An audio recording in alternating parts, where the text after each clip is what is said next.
What is going on, you guys? Bastion YJ here, and today I'm coming at you with my 4th placed pure Spright deck profile, guys. This deck has definitely lived up to way above my expectations, especially after Elf got banned. I thought there's no way this deck can potentially be at the same level as it was before, but honestly, with tier limit being gone, Kashtira being one of the best decks, Brandon being one of the better decks, having the Spright mirrors as well, Spright is definitely up there with the best decks currently in this format, even just the pure version. I know that the YCS Las Vegas showed you that Life Twin Spright and Runic Spright are going to be the best versions. I 100% believe that this pure version is probably going to be one of the best builds ever. Now, I did model this after the best Spright player right now. I believe his name is Ding Pham. Forgive me if I'm butchering that, but I'll have it somewhere here for you guys. He's on Spright Duels on the Facebook page. If you guys don't know, definitely go ahead and give that guy a follow or whatever you guys gotta do, give that man his credit. But I definitely modeled this after his build initially. Though of course I did make my own personal tweaks here and there just to have my own personal preference, of course, in this deck. Now I'm gonna go over my card choices one by one. I'm also gonna go over cards that I would change, cards I liked, cards I didn't like in the overall matchups. For my matchups, I went 2-0 win over Sky Striker. I went 2-0 win over Dogmatica, which was a surprisingly much harder duel than I originally expected. So they have his new ritual monster. I'll put it on the screen right here.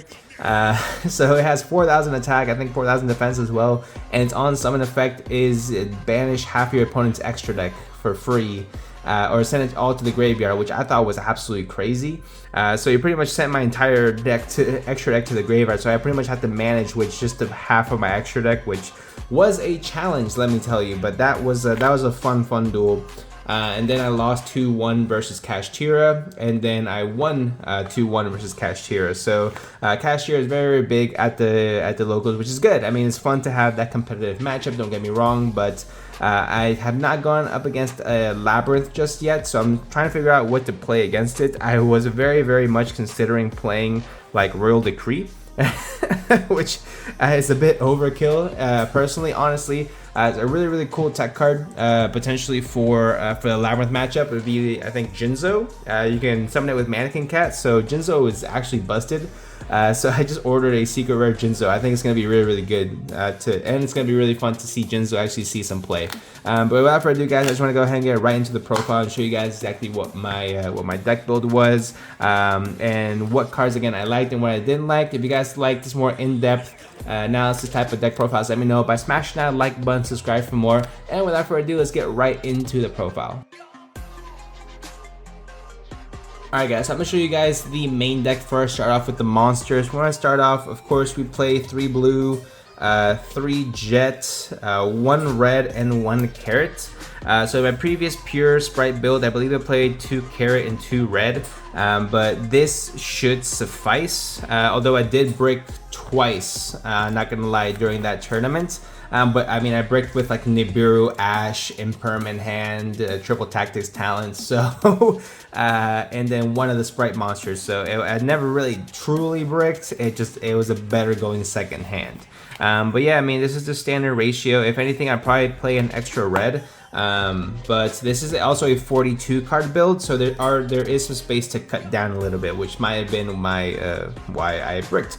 Anyway, 3 Nimble Beaver, of course, double Angler, of course, 1 Iperia. Getting that extra draw is really good, especially if you're going first. And you haven't activated Prosperity, just because you're able to go draw into your more interruption cards, like I said before, Imperm, Ash, Nibiru if you have it, Book of Eclipse. All cards I definitely play in this deck.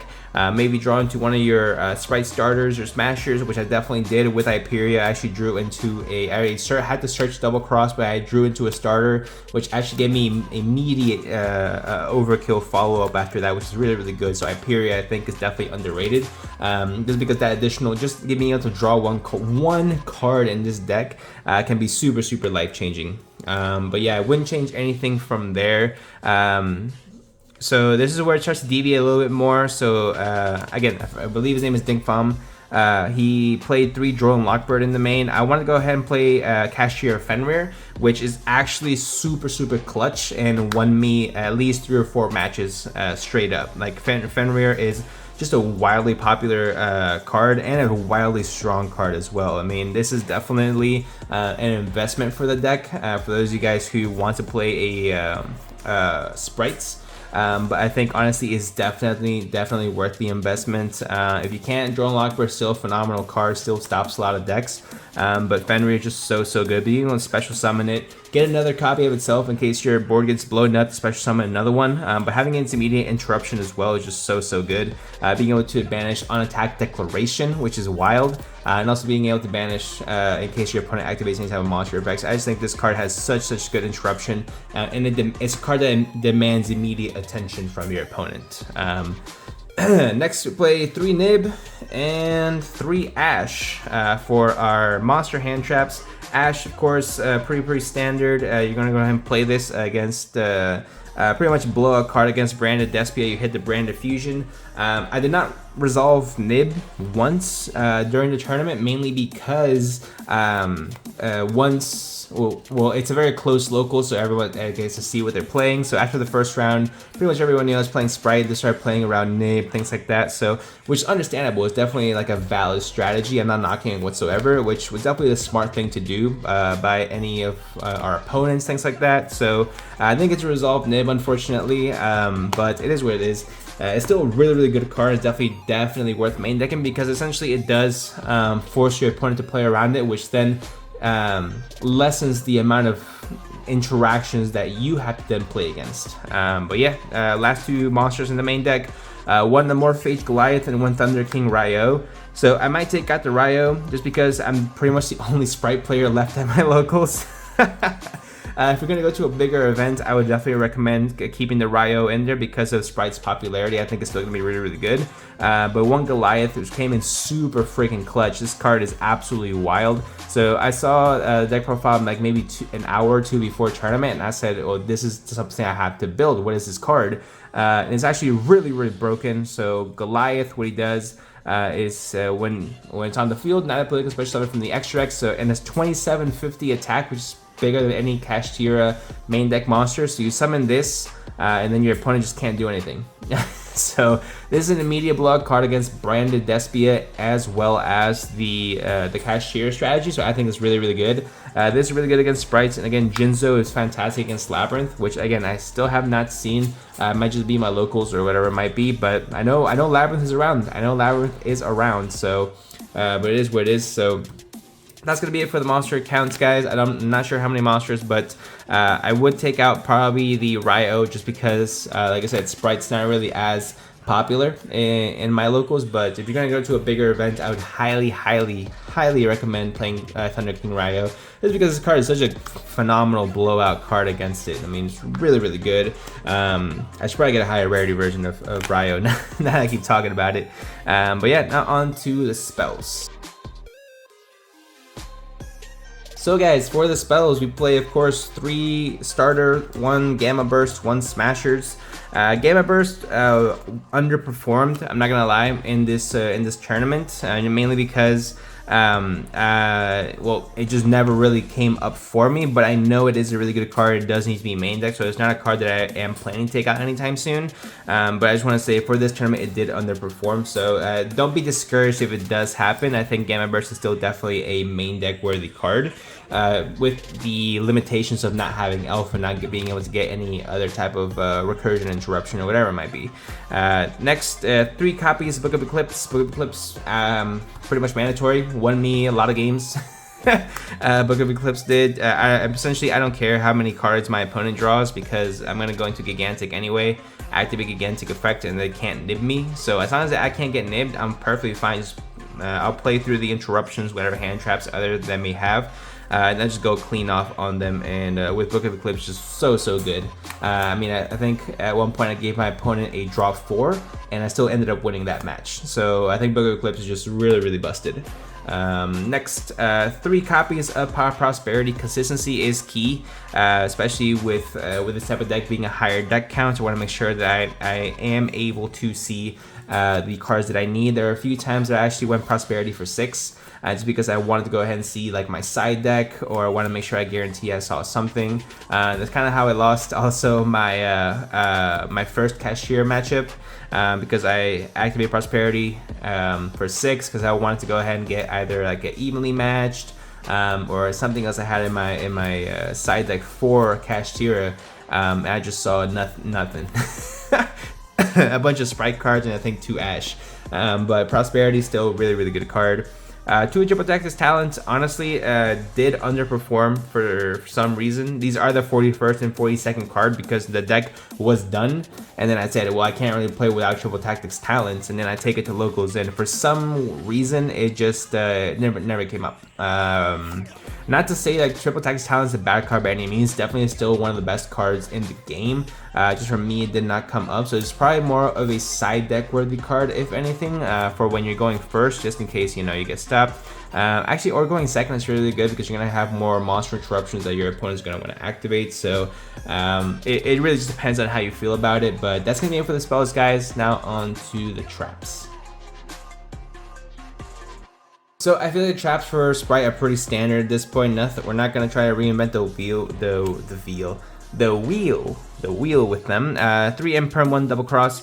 Double Cross is such a phenomenal card. It's ridiculous. This card is actually crazy good. I really wish it was a spell so I could play more of it. But that'd be way too busted. Way too busted if it were a spell. So Double Cross definitely goated in Spright this format, especially without Elf. Just being able to take your opponent's monster and not equip as a material, so they can't do anything about it, or just put it under a Sprite Sprint or whatever. I just think it's really busted. Now I'm shuffling my deck for whatever reason. But that's gonna be it for the main deck, guys. 42 card main deck. Now let's get into the extra deck. So guys, for the extra deck, there are a few things I do want to change in here, but let me go ahead and go through it first. 1 Sprint, first thing I want to change, because I need to play multiple. Nightmare Phoenix, super clutch. IP Masquerena, clutch. Nightmare Unicorn, did not use. Avermax, clutch. Zero Boros, did not use because it kept getting banished. Whether it was by the Dogmatica Duelist or it was by the number 87 effect. I forgot what it's called, Mind Hacker. This was definitely the second target right after Spright Sprint. Zero Boros is a really like powerful card. It's basically a linked version of Zeus technically. So really just outrageously good card. Avermax, some decks just can't get over it, so that's why I think it's mandatory to play the 2 Link 4s. And I'm a Unicorn, I know it's really good, so it's a card I don't want to cut. It just did not come up in this tournament, honestly, but I do need to play a second copy of Spright Sprint, which when I get to the Xyz, I'll show you guys. So double Gigantic Sprites, 1 Mannequin Cat, which is like the wildest card ever. Is so good. Especially in this format, like, because you have Goliath, Thunder King, Ryo, Jinzo, you can go ahead and summon out, or something else that's wacky, You can also, so I was talking to one of the guys there, Robbie, and he says that, well, if I didn't think about this for whatever reason, but he was playing at the YCS in Las Vegas, and he said the guy playing Spright over there were playing Ibly in the deck, and they would give the Ibly to their opponent, and then activate Mannequin Cat, target Ibly as a dark, and special summon their Jet Blue or Spright, or their Jet or their Blue from the deck, and then just go off with that. So I think that's really cool. And now I need to pick up an Ibly. Which should be either main or side deck. If you are going to be playing Spright, it's kind of mandatory, but I just trying to want to play without it. But it is what it is. So anyway, 1 Gin Buster, again, Mannequin Cat, so freaking good. Gin Buster, I am going to take this out for a second Spright Sprint. I never summoned this. There was never a time where I said, damn, I really wish I had Gin Buster, because you have Spright Red. And that's enough negation, and that's it. That's really all the negation you need. Number 2, Ninja Mosquito, super clutch, really good as well. 1 Soul Sweeper.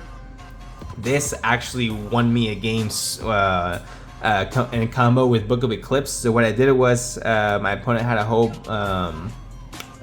whole cashier board set up. So what I did was I summoned Angler, summoned Blue, summoned Jet, summoned Red, and XCs into overlay all 4 of them into Soul Sweeper because it says 2+ level 2 monsters. And then I attacked whatever, and then I couldn't go into Zeus because I activated started that turn, so I Book of Eclipse, next turn flipped everything face down, next turn Soul Sweeper attack, and then I went into Zeus, and then I had Zeus with I think 2 or 3 bounces, 2 or 3 board wipes, so actually super clutch. Love Soul Sweeper. Downer Magician, of course, and then 2 copies of Zeus. I would not bump this down to 1. I think Zeus is probably the best card you can have against Kashtira. No, it's not. It's not maybe. Like it is. It is definitely the best card you can have against Kashtira. So nutty. Super clutch. Just whatever they summon, just Zeus the board, and that's it. So that's gonna be it for the extra deck, guys. Like I said, I would take out Jin Buster to put a second sprint. Besides that, I do not believe I'm gonna be changing up the extra deck. But without further ado, I'm gonna go ahead and get into the side deck for you guys as well. Alright guys, so for the side deck, I played 3 copies of Contact C. Definitely underperformed. I don't think I ever want to see this card from now on.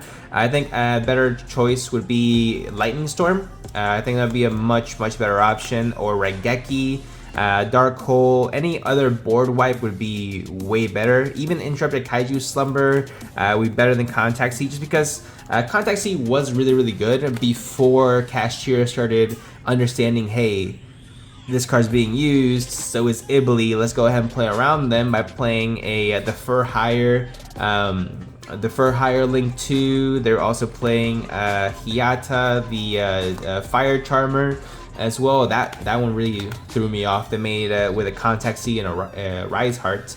Also playing Blackluster of Chaos as well. So honestly, just Contact C, there's so many outs for it. It's unfortunately just not as good as it was about like 3 days ago. Following up with the side deck, guys, I do have my back row hates, 3 cosmics, and 1 Harvey's Feather Duster. Like I said, I did not see any Labyrinth today, so there's really no need for either of these to go in. And that's pretty much the end of the story there. Cosmic Cyclones, again, really good card. I think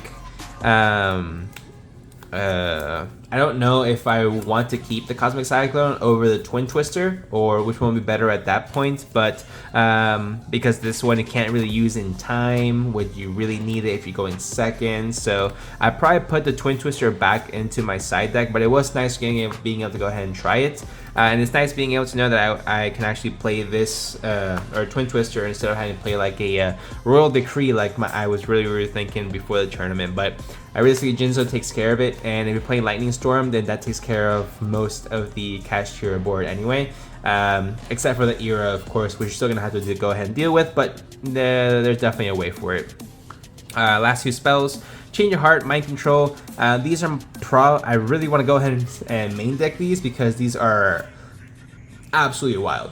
Whatever problem monster my opponent has, especially if they want to go ahead and play around Nib, then they only make, and I'm going up against Kashtira, they want to play around Nib, they'll end on a Rise Heart, which is fine. And then you just go ahead and activate Change Your Heart, take, and you go about your day. So that's a big power of playing these 2 cards. Another thing you can also do is take your opponent, take any boss monster your opponent has. It's just a pain to get over. You just play this, take it, and you link it off, or use it as excess material if you're able to, if it's a level 2, and you go ahead and just roll from there essentially. So really good cards. Would definitely not take them out for anything. The only decision is either to main deck them or side deck them. I'm very much leaning towards a main deck though, because those cards are absolutely crazy. And the last 6 cards in my side deck are 3 Evenly and 3 D-Barrier. There's really not much else I can say about these cards. I mean, D-Barrier is just nuts. Definitely did exactly what I needed it to. Kashtira, call XCs, and then we're good to go. We can go ahead and proceed. And then of course, Evenly Match is just the nuts. It's just a really good card. So that's gonna be it for the deck profile, guys. Sorry if it's a little bit longer than my usual deck profiles, but I kind of want to go more in depth about my opinion on all these cards, what I would be taking out, potentially some budget options, I guess, as well. But how to make this deck as competitive as possible. Again, Pure Spright is a deck that, again, I've been playing for a while now. I very much love the feel of it. I love how it plays. I love the interactions it has. And at the end of the day, we're all just trying to learn more and more about our decks just to make it as better and as competitive as possible. So that's hopefully what at least what I hope you guys gain from this. But if you guys have any questions, comments, concerns, compliments, let me know in the comment section down below. We can talk about it there. But leave a like if you guys did enjoy it. Make sure you subscribe to the channel. We're almost at 1,900 subscribers at the time of recording this video, guys. It's absolutely crazy. Thank you each and every single one of you guys for subscribing to the channel. Make sure you ding that notification bell, and without further ado, I'll see you guys in the next one.